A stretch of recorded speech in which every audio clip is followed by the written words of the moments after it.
오늘 우리에게 주시는 말씀을 봅니다. 마태복음 26장 6절에서부터 10절까지 말씀을 함께 보겠습니다. 마태복음이고요. 26장 6절에서부터 10절까지 말씀을 우리 같이 한 목소리로 읽겠습니다. 신약성서 45페이지에 있는 마태복음 26장이고요. 6절부터 10절까지 말씀을 우리 같이 천천히 한 목소리로 읽겠습니다. 네, 6절부터 같이 읽을까요? 6절입니다. 예수께서 베다니 나병 환자 시몬의 집에 계실 때에 한 여자가 매우 귀한 향유 한 옥합을 가지고 나와서 식사하시는 예수의 머리에 부으니 제자들이 보고 분개하여 이르되 무슨 의도로 이것을 허비하느냐? 이것을 비싼 값에 팔아 가난한 자들에게 줄 수 있었겠도다 하거늘 예수께서 아시고 그들에게 이르시되 너희가 어찌하여 이 여자를 괴롭게 하느냐? 그가 내게 좋은 일을 하였느니라. 아멘. 이 말씀 가운데 하나님의 은혜가 있기를 간절히 소망합니다. 그래, 우리 옆사람과 인사하면서 오늘 말씀 나누기를 원합니다. 옆사람 보시면서 인사할까요? 저는 당신이 좋습니다. 인사하겠습니다. 저는 당신이 좋습니다. 반대에 있는 분 보시고요. 저는 당신이 정말 좋습니다. 자, 앞뒤에 있는 분들 모두 보시고요. 저는 당신이 정말 좋습니다. 인사하시기 바랍니다. 정말 좋습니다. 감사합니다. 좋은 분들 감사합니다. 오늘 말씀 제목이 모두 주어도 아깝지 않습니다 라는 제목으로 말씀을 나누어 보려고 해요. 내 모든 것을 주어도 아깝지 않은 사람이 있다라고 하면 누가 있을까요? 제일 먼저 떠오르시는 분이 누구세요? 자녀들이겠지요. 말씀 잘 하셔야 됩니다. 저는 제 이름으로 된 재산이 하나도 없습니다. 제 모든 것이 아내에게 다 돼 있는데 그렇게 했다라고 해서 아까운 마음이 들어본 적이 한 번도 없어요. 그리고 자녀에게 그건 아멘인지 모르겠습니다만 그리고 자녀들도 마찬가지예요. 자녀에게 뭘 준다라고 해도 아까워해서 줘본 적은 없는 것 같습니다. 아마 비슷한 마음이실 거라는 생각이 들어요. 그래서 오늘은 모두 주어도 아깝지 않는다라는 이 제목이 어떤 말씀으로 우리가 영의 양식으로 받아 먹을까 좀 생각을 좀 해봐야 될 것 같아요. 내가 과연 모두 주어도 아깝지 않은 사람이 누구인가 한번 생각을 좀 해보시면서 오늘 말씀을 함께 나누려고 합니다. 1956년이었습니다. 미국 전역을 충격에 빠뜨리게 한 사건이 하나 있었습니다. 짐 엘리엇이라고 하는 미국 사람인데요. 아마 사진으로 잠깐 어떤 사람인지 모습이 나올 것 같아요. 짐 엘리엇이라는 사람이고요. 이 짐 엘리엇이라는 사람을 중심으로 5명이 선교를 하기 위해서 에콰도르로 갔던 일이 있었어요. 저 짐 엘리엇이라는 사람은 휘튼 대학교라고 하는 유명한 명문대학교입니다. 명문대학교를 수석으로 졸업했던 전도 유망한 대단한 사람이었습니다. 짐 엘리엇과 함께 5명 남미의 에콰도르에 있는 어떤 지역의 특정 지역에 선교를 하러 가기로 마음을 먹었다라고 합니다. 그때 당시만 해도 에콰도르에 어떤 미개 종족들이 좀 있었습니다. 아우카 부족이라는 부족이었는데요. 그쪽으로 선교를 하러 가기로 했던 것 같아요. 이 아우카 부족은 악명이 높은 부족이었고요. 단 한 번도 외부인을 받아들인 적이 없었던 식인종 부족이었습니다. 분명히 그곳에 외부인이 갔다라고 한다라는 것은 목숨을 잃을 것이 뻔하기 때문에 가지 말라고 주변에 있는 많은 사람들이 만류를 했다라고 합니다. 너무 무모한 희생이다. 가면 죽을 것이 뻔한데 왜 가느냐? 너희들의 열정은 훌륭하다. 너희들의 열정은 존중한다. 존경한다. 그러나 그것은 아니다. 절대로 가지 말아라. 그러나 이들의 만류에도 불구하고 이들은 소형 비행기를 타고 남미에 있는 에콰도르 아우카 부족으로 넘어갑니다. 선교를 시작을 했습니다. 그런데 선교를 파송했던 본부에 5일이 지나도록 아무런 연락이 없자 선교 본부에서는 그들이 어떻게 된 건지 확인을 할 수 있는 사람을 보내기로 마음을 먹었습니다. 조사팀을 파견을 했습니다.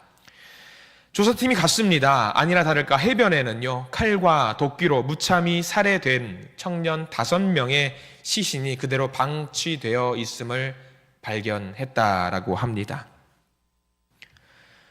그런데 현장을 조사하던 사람들이 이상한 것을 발견했습니다. 그들에게는 이미 권총이 한 자루씩 있었다라고 하는 것이었습니다. 그런데 그 총알을 단 한 발도 발사가 되어 있지 않은 총을 발견했다라고 하는 것이지요. 분명히 방어를 할 수 있었음에도 불구하고 발사를 하지 않고 무엇을 택했느냐? 죽음을 택했다라는 것이지요. 그들의 죽음이 미국 사회에는 큰 충격을 휩싸이게 했습니다. 특별히 대표적인 그 시대를 풍미했던 잡지, 신문, 라이프지와 타임지 이 뉴스는 이 사건을 크게 보도하면서 이들이 정말 헛된 낭비, 헛된 죽음을 맞이한 것이라고 보도를 했습니다. 기사의 제목은 이것이었습니다. 잠깐 화면을 띄워주시면 이런 제목이었습니다. 이 얼마나 불필요한 낭비인가. 이게 신문 기사의 제목이었습니다. 얼마나 불필요한 낭비인가. 장래가 촉망되는 젊은이들이 도대체 무엇 때문에 그 머나먼 남미까지 가서 제대로 알 일도 못하고 알지도 못하고 정말 속된 말로 개죽음을 당해야 했는가. 이 얼마나 불필요한 낭비인가 였습니다. 그 사건이 있고 짐 엘리엇은 이미 결혼을 한 상태였어요. 짐 엘리엇의 아내였던 엘리자베스 엘리엇이란 이 여인을 찾아갑니다. 이 엘리자베스 엘리엇을 향해서 인터뷰를 합니다. 솔직히 당신 남편의 이 결정은 불필요한 낭비가 아니었습니까? 그때 20살 간 넘었던 엘리자베스는 이렇게 화를 내면서 말을 합니다. 낭비라니요. 낭비라니요. 내 남편은 어려서부터 이 순간을 준비했던 사람입니다. 내 남편은 이제야 자기의 꿈을 이룬 것입니다. 다시는 내 남편의 죽음을 낭비라고 하지 마십시오. 너무나도 잘 알려진 이야기입니다. 이 이야기 한 번쯤은 들어보셨을 겁니다. 이 이야기를 보면서 그런 마음이 들었습니다. 어떤 사람들에게는 낭비라고 볼 수 있는 그 일이 어떤 사람들에게는 낭비가 아닌 일이 될 수도 있겠구나. 짐 엘리엇을 포함한 5명의 젊은이들이 선교지에서 목숨을 버리면서까지 자기를 방어하지 않고 전혀 방어하지 않고 자기의 목숨을 내어줄 수 있었던 이유가 무엇일까? 도대체 무엇 때문에 그들은 목숨을 그렇게 내놓을 수 있었을까? 왜 선교를 하는데 선교를 해야지 자기의 목숨을 내놓는 것일까? 그들은 하나님께 어떤 은혜를 받았기에 어떤 사랑을 받았기에 자기들의 목숨까지도 던지는 과감한 결정을 내릴 수 있었을까? 사람들은 그들의 생명이 사라진 것에 대한 아쉬움을 가지고 낭비라고 말을 합니다. 그런데 그게 아니었습니다. 도대체 그들이 만난 하나님은 어떤 하나님일까? 그들이 하나님께 받은 은혜는 어떤 것일까? 그들은 하나님께 어떤 사랑을 받았기에 그 놀라운 결정과 결단을 할 수 있었을까? 여러분들은 어떠십니까? 어떤 사랑과 어떤 은혜를 받았습니까? 예수님도 마찬가지였습니다. 우리가 읽은 본문 마태복음에도 사람들이 낭비라고 하는 한 사건이 등장을 합니다. 예수님을 향한 잔치가 한참일 때에 마리아라고 하는 한 여인이 향유를 가지고 옵니다. 옥합에 담긴 향유. 성경에는 그것을 예수님 앞에 깨어서 예수님께 부었다고 기록을 하고 있습니다. 그리고 그 향유가 흘러내릴 때 여인은 자기의 머리카락으로 예수님의 또 발을 닦은 여인도 있습니다. 그 광경을 보고 있었던 제자들, 특히 가롯 유다가 그녀에게 뭐라고 말을 하냐면 오늘 우리가 읽은 마태복음 26장 9절의 말씀에 유다가 말을 합니다. 9절의 말씀을 같이 한번 읽어보겠습니다. 9절입니다. 이것을 비싼 값에 팔아 가난한 자들에게 줄 수 있었겠도다 하거늘. 무슨 이야기를 하고 싶었던 걸까요? 이 정도면 비싼 값을 받을 수 있을 텐데 그것을 팔아서 오히려 가난한 사람들에게 주는 것이 나을 텐데 왜 예수님께 부어서 이것을 낭비하느냐라는 이야기입니다. 향유 옥합의 값어치, 우리는 그 값어치에 집중을 합니다. 그것의 의미는 크게 관심을 두지 않고 많은 사람들이 여기 나와 있는 향유 한 옥합의 값어치가 얼마인지에 집중을 합니다. 여러분들 다들 아실 겁니다. 너무나도 많이 들어서 아실 겁니다. 이 향유 옥합의 값어치가 얼마라고 여러분들 알고 계십니까? 아마 대부분 큰 노동자, 성인의 1년 연봉이라고 다들 알고 계실 겁니다. 맞습니다. 그 값어치에 대해서는 잘 기억을 하고 있는데 그 의미에 대해서는 기억을 하지 못하는 분들이 많이 있습니다. 뭐만 기억하느냐? 돈만 기억합니다. 이게 얼마짜리인지만 기억을 합니다. 세상적인 가치만 보는 사람들이 많습니다. 그래서 유다와 똑같이 그것을 두고 뭐라고 말을 하냐면 낭비했다라고 이야기를 합니다. 낭비했다라고 이야기합니다. 우리도 마찬가지로 이야기합니다. 낭비다라고 이야기를 합니다. 왜 그렇게 쓸데없는 낭비를 하냐 이야기를 해요. 근데 우리가 관심을 가져야 할 것은요, 사람들은 모두 그녀의 행동을 낭비라고 하는데 그 낭비라고 하는 그 행동을 왜 마리아가 했을까? 왜 예수님께 이것을 부었을까? 왜 그 엄청난 결심을 했을까? 마리아는 그 향유가 비싸다는 것을 알고 있었음에도 불구하고 아깝지 않았을까? 거기에 의미를 좀 두어야 됩니다. 마리아의 집은 넉넉한 집안은 아니라고 많은 학자들이 공감을 하고 있습니다. 특별히 이들이 살고 있었던 베단이라고 하는 동네는요, 빈민촌입니다. 가난한 사람들이 살고 있었던 동네였습니다. 그 가정, 나사로가 있고요, 마르다가 있고요, 마리아 3남매가 살고 있습니다. 이들이 어려서 일찍 부모님을 여의고 유복한 삶을 살지 않았었던 이 삶, 넉넉하지 못한 형편의 300데나리온의 향유는요, 엄청나게 중요한 재산입니다. 그런데 왜 그것을 한순간에 예수님께 다 쏟아붓는 결정을 했냐는 겁니다. 우리는 이것에 대한 답을 찾기 위해서 우리가 방금 마태복음을 읽었지만 비슷한 내용이 담겨있는 요한복음의 말씀에 주목을 해보게 됩니다. 요한복음 12장에 이런 내용이 나와요. 나사로가 죽었던 내용이 나옵니다. 나사로가 죽음을 맞이하고요, 마르다와 마리아가 이 나사로를 살리기 위해서 예수님께 제발 와달라고 부탁을 합니다. 이웃 마을에 살고 있었던 예수님, 분명히 나사로에게 한 걸음에 달려올 수 있으셨습니다. 예수님께서는 이 자매들을 사랑했기 때문에, 마르다와 나사로와 마리아를 모두 사랑했기 때문에 금방 올 수 있었습니다. 그런데 예수님은 가지 않으셨습니다. 현재 있는 그 자리에서 다른 일을 하시고 머뭇거리십니다. 그 사이에 나사로가 죽게 됩니다. 나사로가 죽고 나서야 예수님께서는 이 베다니로 찾아오셨습니다. 무려 사흘이 지났고요, 이미 무덤 근처에서는 시신이 부패한 냄새가 나고 있었습니다. 그리고 그때 예수님께서 말씀을 하십니다. 나는 부활이요 생명이다. 그 말씀을 하시고 무덤 앞으로 가셔서 말씀을 하십니다. 나사로야, 일어나 나와라. 그때 죽은 줄로만 알았던 나사로가 붕대를 그대로 몸에 칭칭 감은 채로 무덤에서 걸어 나옵니다. 놀라운 생명의 현장, 부활의 현장을 누가 경험을 했냐면 마리아가 경험을 했습니다. 이 세상의 값어치로는, 이 세상의 돈으로는 경험할 수 없는 놀라운 은혜와 사랑을 거기 있는 많은 사람들이 경험을 했고요, 마르다와 마리아도 동일하게 경험을 했습니다. 마리아가 속으로 고백했을 겁니다. 우리 예수님은 정말 진짜 예수님이시구나, 그리스도시구나, 이분이 정말 부활하실 것이고 생명이시고 하나님의 아들이시고 메시아시구나 라는 것을 느꼈고요, 사랑을 경험했을 겁니다. 그러면서 마리아는 예수님의 발 언저리에서 들었던 소중한 말씀들, 모든 것들을 다시 한번 깨달아 알게 되었을 것입니다.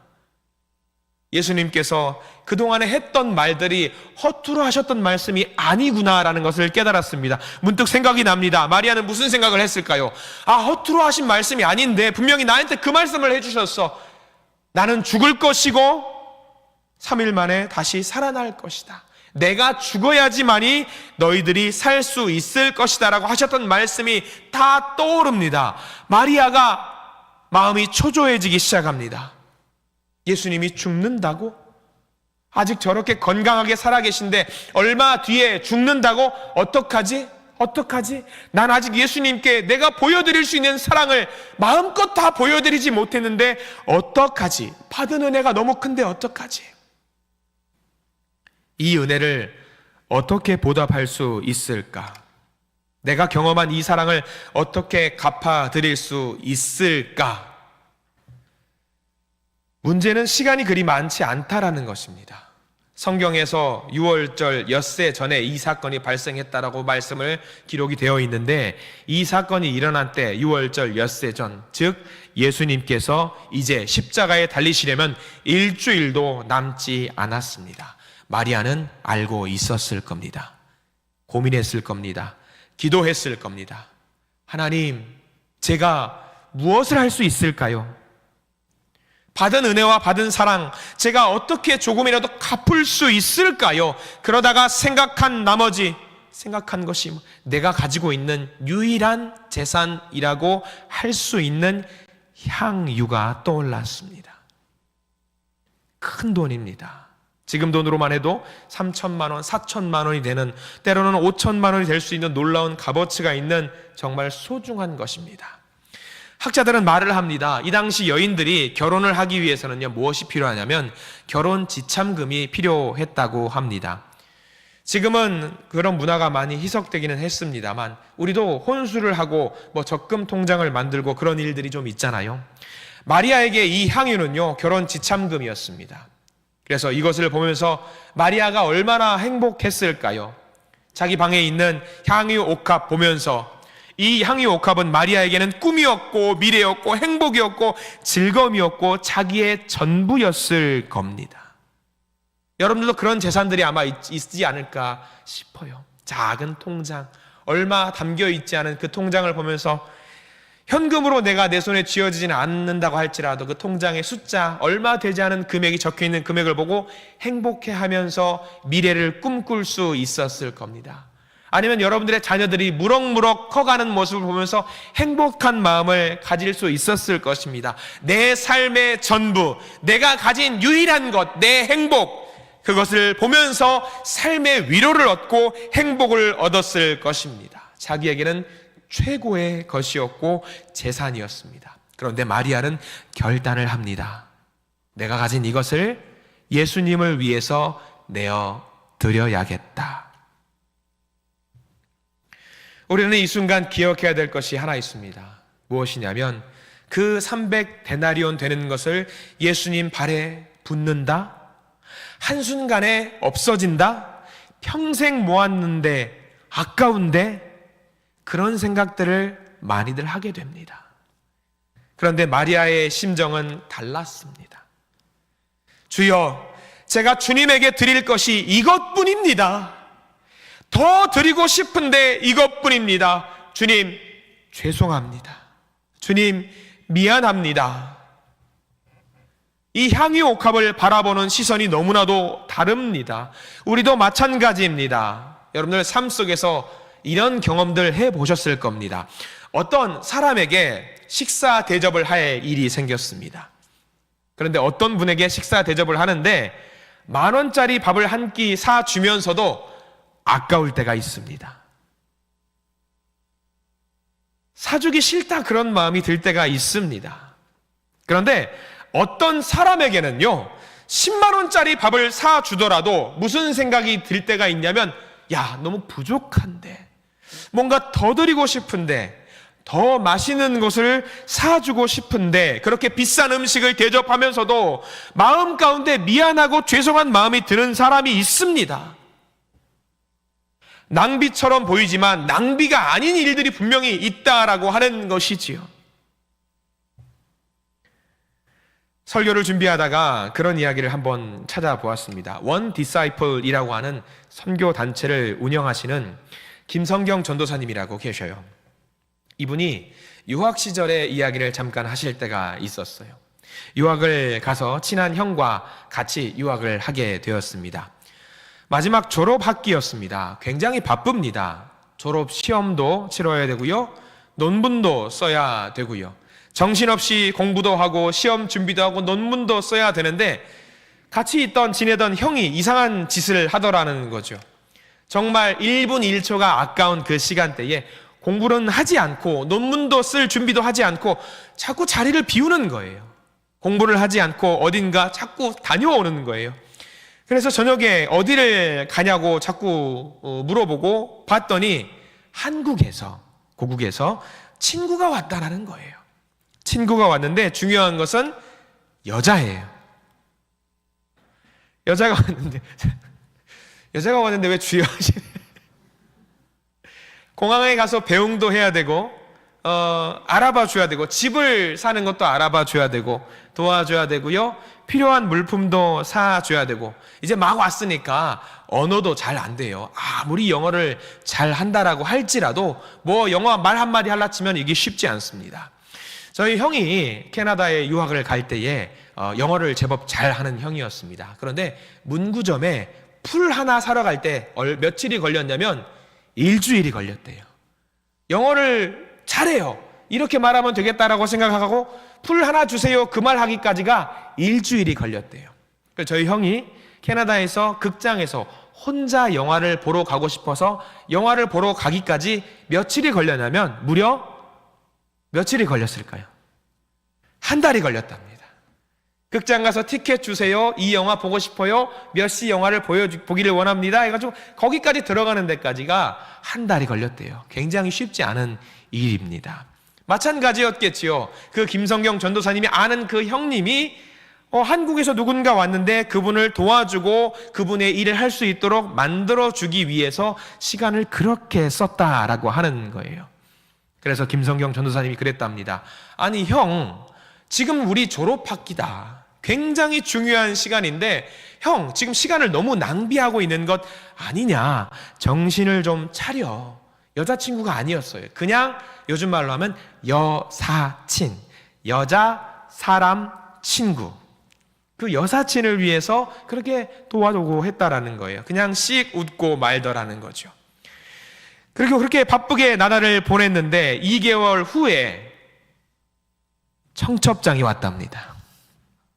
결혼한다고 그 형이 청첩장을 주었다라고 하는 거예요. 그러면서 혼자 생각을 했다라는 거예요.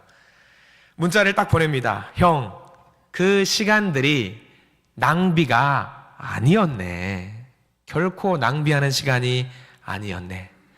평생의 사랑을 잡기 위해서 헌신하는 시간이었고 가장 값진 시간이었네 라고 문자를 보냈다라고 합니다. 우리는 그 시간들을 낭비라고 하지 않습니다. 더 해야 합니다. 더 헌신해야 되고요. 더 최선을 다해야 하는 그런 시간입니다. 평생의 사랑을 잡기 위해서 하는 일, 시간이 뭐가 아깝겠습니까? 논문이 뭐가 중요합니까? 공부가 뭐가 중요합니까? 당연히 그 시간을 투자를 해야 되겠지요. 마찬가지입니다. 어떤 목사님께서 이런 글을 적었습니다. 화면을 한번 띄워주시기 바랍니다. 한번 같이 천천히 읽어보기를 원하는데요. 이 목사님의 글이 이러합니다. 같이 한번 읽어보겠습니다. 시작. 예수님께서 하늘 보좌를 버리고 인류를 구원하시기 위해 이 땅에 내려오실 때 사탄도 똑같은 말을 했을 것이다. 저 죽어 마땅한 놈들을 위해 죽으러 간다고요? 이 얼마나 쓸데없는 낭비입니까? 예수님께서 하늘 보좌를 버리고 우리들을 구원하시기 위해 이 땅에 내려오실 때에 사탄도 똑같은 말을 했을 것이다. 저 죽어 마땅한 놈들을 위해서 죽으러 간다고요? 저 쓸데없는 짓을 하러 가신다고요? 저 낭비를, 저 시간적인 낭비, 열정의 낭비, 그 낭비하러 가신다고요? 말도 안 되는 이야기입니다. 그 쓸데없는 일입니다. 세상 사람들은 저것을, 그 일을 낭비라고 합니다. 낭비. 그런데 하나님께서 왜 자기의 외아들을 내어주십니까? 왜? 딱 하나입니다. 사랑하시니까. 사랑하시니까.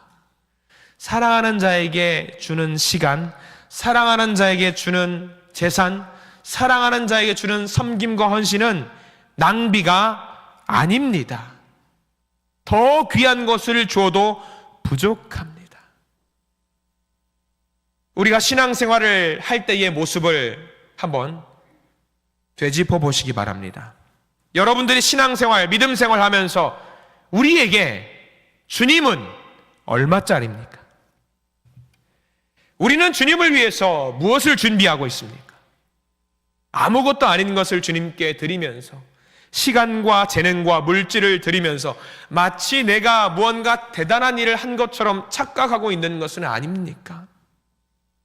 우리 주변에 우리가 말할 수 없는 어마어마한 헌신을 하면서 주님, 더 드리고 싶은데, 정말 더 드리고 싶은데 드릴 수 있는 게 없어요. 죄송합니다. 다만 주님, 제가 이렇게 섬길 수 있도록, 제가 헌신할 수 있도록 기회 주셔서 감사합니다. 주여, 제가 지금 이때가 아니면 헌신을 못할 수도 있습니다. 제게 주신 건강이 언제까지 나의 것이 아닙니다. 제게 주신 시간이 언제까지 나의 것이 아닙니다. 제게 주신 물질이 언제까지 나의 것이 아닙니다. 이렇게 헌신하고 섬길 수 있도록 기회를 주셔서 감사합니다. 이런 고백을 하는 분들도 계십니다. 서울에 가면은 숭의여대라고 있습니다. 숭의여자대학교라고 있는데 이쪽 강당을 빌려서 예배를 드렸던 높은 뜻 승의교회라고 있어요. 그 교회에서 섬기셨던 김동호 목사님이라고 계십니다. 이분이 한 번은 이런 설교를 하셨습니다. 자기 자랑을 하시는 거예요. 1991년에 보통 사람들은요, 중국에 들어가기 힘들 때였다라고 해요. 근데 자기는 중국에 가셨다라고 합니다. 비자를 받아서 문화혁명이 시작되면서 중국이 막 이제 문호를 개방할 때에 중국 안에서는요, 그때 당시에 교회가 불같이 부흥을 했다라고 합니다. 중국의 심양에 있는 사탑교회라는 곳에서 김동호 목사님을 모시고 와서 집회를 하기로 했다라고 해요. 특별 비자를 받아서 중국에 들어갔습니다. 이 교회가 성도들이 막 부흥을 하면서 늘어나면서 예배당을 건축해야 하는 과제가 있었다고 합니다. 그래서 그것을 위해서 기도하면서 처음 헌금을 다 모아서 그 집회에 성도들이 헌금을 했다라고 해요. 그 자리에 700명의 성도들이 예배에 참석했다라고 합니다. 그날 70만 위안이 거쳤다라고 합니다. 여러분, 70만 위안이 얼마인 줄 아십니까? 저는 잘 모릅니다. 근데 그 70만 위안 헌금을 다 올려드리고 나와서 액수가 중요한 게 아니었어요. 저 액수는 관심도 없습니다. 김동호 목사님도 액수는 관심도 없었다라고 합니다. 단지 재물을 담당하고 있는 장로님께서 대표 기도를 하시는데 예배 그 기도의 끝자락에 이렇게 울면서 기도하시더랍니다. 하나님, 더 드리고 싶어요. 더 드리고 싶은데 우리가 드릴 수 있는 게 여기까지입니다. 죄송합니다. 라고 기도를 하셨다라고 합니다. 그 이야기를 들으면서 김동호 목사님이 그 말씀, 그 마음의 고백을 하더라는 겁니다. 야, 여기 있는 사람들 하나님께 어떠한 은혜를 받았을까? 하나님께 어떤 사랑을 받았을까? 그래서 자기들이 가진 것을 이렇게 다 내어드리고도 이런 고백을 할 수 있을까? 하나님, 더 드리고 싶은데 드릴 것이 없어요. 그 고백의 말씀을 듣고 김동호 목사님이 고백을 하시는 거예요. 자기가 너무 부끄럽다라는 거예요. 왜? 나는 작은 거 하나 해놓고, 작은 거 하나 헌신해놓고, 작은 거 섬겨놓고, 하나님 저 잘했죠? 하나님 저 멋지죠? 자랑하고 싶은 그런 모습이 떠오르더라는 거예요. 저 이번에 유혹도 있었고 흔들리기도 했는데 그래도 하나님께 다 드렸습니다. 주님, 제 시간도 드렸고요, 제 재능도 드렸고요, 물질도 드렸고요, 더 드리기 위해 애쓸 겁니다. 저 칭찬해 주시고 복 주세요. 우리 다들 그렇잖아요. 그런데 그때 집회에 모였던 700명은 도대체 어떤 은혜를 받았기에 하나님 더 드리고 싶어요, 근데 더 드릴 게 없어요, 그런 고백을 한단 말입니까? 너무나도 부끄러웠다라는 거예요. 여러분들은 하나님께 과연 얼마만큼의 은혜를 받고 살아갑니까? 얼마만큼의 사랑을 경험하면서 사십니까? 저는 여러분 안에 무엇을 얼마나 하나님 앞에 얼마나 드렸는지보다 더 중요한 것을 보시기를 원합니다. 내가 얼마나 드렸는지보다 더 중요한, 내가 얼마나 더 큰 은혜를 받았고 얼마나 더 큰 사랑을 받았는지 거기에 대한 열정, 갈망이 있기를 간절히 소망합니다. 마리아가 300데나리온의 향유를 깨뜨린 것을 보고 와, 많이 드렸네, 정말 큰 재산을 드렸네, 그게 아니라 하나님, 저 여인이 경험한 저 사랑 나도 경험하고 싶습니다. 저 여인이 받았던 그 사랑을 나도 동일하게 누리기를 원합니다. 하나님, 저 중국 교회가 얼마나 큰 은혜를 받았기에 하나님 앞에 가지고 있는 것을 다 드리고도 드리지 못해서 드릴 것이 없어서 죄송합니다 라고 고백을 할 수 있을까? 하나님, 우리 한신의 성도들이 그런 은혜와 갈망과 영적인 사랑을 바라기를 원합니다. 여러분들, 그런 기도를 더 하시기를 소망합니다. 얼마나 많은 것을 드리기보다는 사랑을 주시옵소서, 은혜를 주시옵소서라고 기도하시기를 바랍니다. 여기 향유가 깨어진 자리를 보십시오. 어떤 일이 일어났을까요? 잔치가 펼쳐진 그 자리, 땀 냄새도 자욱하고 음식 냄새도 자욱하고 불쾌한 냄새도 정말 자욱할 겁니다. 가끔 저는 우스꽝스러운 상상을 많이 한다라고 말씀을 드렸죠. 잔치 자리에 가면 음식을 많이 먹다 보면 그런 현상이 발생됩니다. 음식이 들어가면 어떤 일이 발생되냐면 밀어내요. 뭘 밀어낼까요? 속은 원치 않지만 뭔가를 밀어내서 몸에서 원치 않게 가스가 나올 때도 있습니다. 아마 이 잔치 자리에는 그런 온갖 악취들도 사방에 풍겼었을 겁니다. 잔치를 즐기고 때로는 어떤 사람들은 포도주에 취한 사람도 있을 것이고요. 먼지도 풀풀 날리는 것이었을 것이고요.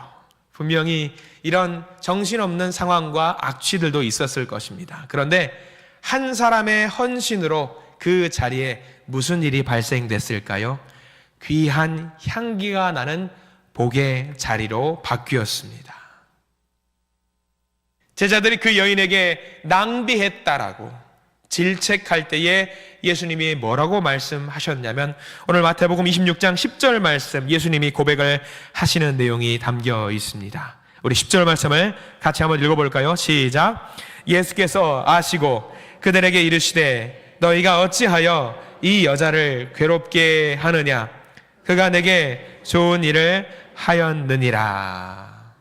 너희들은 어떻게 생각할지 몰라도 이 여인의 헌신이 나를 행복하게 하고 나를 기쁘게 했어. 그게 위로가 된다. 예수님이 말씀하시죠. 내가 힘이 난다. 특별히 우리는 지난 40주년 교회 행사 때 사진전을 했습니다. 귀한 역사의 뒤안길이라고 하지만 우리에게 기쁨이었던 그때를 회상했었습니다. 여러분들의 수고와 노력들이 있었던 그 시간들을 사진을 통해서 보게 되었습니다. 조그마한 건물에서부터 시작을 해서 서로 벽돌을 나르면서 땀을 흘리고 정말 많은 분들이 고생을 하셨습니다. 그런데 만약에 그 사진을 보고 누군가 그렇게 말을 한다라고 생각을 해 보시기 바랍니다. 야야, 이거 그냥 건축회사 하나 끼고 우리가 돈 주고 그 사람들이 다 하게 만들면 얼마나 편하냐, 얼마나 좋고 예쁜 성전 짓고 할 수 있을 것 아니겠냐. 우리 이렇게 벽돌 나르고 했던 거 낭비야, 낭비, 시간 낭비 아니야. 그렇게 말한다면 여러분들 뭐라고 하시겠습니까? 그게 왜 낭비냐? 내가 할 수 있는 시간과 열정과 재능을 우리 하나님께 드린 것이 왜 낭비냐? 더 드리고 싶은데 더 드리지 못해서 죄송한 마음뿐인데 그게 도대체 왜 시간이 낭비하는 거냐? 그렇게 말씀하실 겁니다. 아마 다들 같은 마음이실 거예요. 다 드렸지만 더 드리고 싶은데 그렇게 할 수 없어서 죄송한 마음을 여전히 우리가 갖고 있다. 여러분들, 우리도 주님 앞에 그런 마음을 갖고 신앙생활 하시기를 간절히 부탁을 드립니다. 주님이 주신 은혜가 너무 큽니다. 주님이 나에게 주신 사랑이 너무 큽니다. 그래서 주님께 다 드리고 싶어 하시잖아요. 근데 안타까운 마음이잖아요. 주님, 제가 더 드리고 싶은데 드릴 게 없어서 죄송합니다. 우리가 앞으로 주님께 드려야 될 섬김과 헌신이 이래야 합니다. 물질로만 드리는 거 아니에요. 하나님께 드릴 수 있는 거 많이 있습니다. 내 시간을 드릴 수도 있고요, 믿음의 동료들을 향한 섬김과 헌신과 봉사도 있습니다. 여러분들이 갖고 있는 재능도 있습니다. 모든 것들이 우리께 주님께 드릴 수 있는 것들입니다. 기도도 우리가 주님께 드릴 수 있습니다. 찬양도 드릴 수 있습니다. 그래서 우리는 늘 이제 앞으로 이런 고백을 했으면 좋겠습니다. 주님, 더 드리게 해주세요. 더 드릴 수 있습니다. 더 드릴 수 없어서 죄송한 게 아니라 더 드리게 해주시옵소서. 그런 고백을 하고 우리가 주님 앞에 믿음생활, 신앙생활 하기를 간절히 소망합니다. 이러한 헌신을 올려드릴 때 분명히 주님은 오늘 우리에게 웃음 지으면서 말씀하실 겁니다. 그가 내게 좋은 일을 하였느니라. 우리의 섬김으로 주님께서 위로받고 기뻐하시는 아름다운 믿음의 생활 하시는 믿음의 동역자들이 되시기를 간절히 축원합니다. 기도하겠습니다.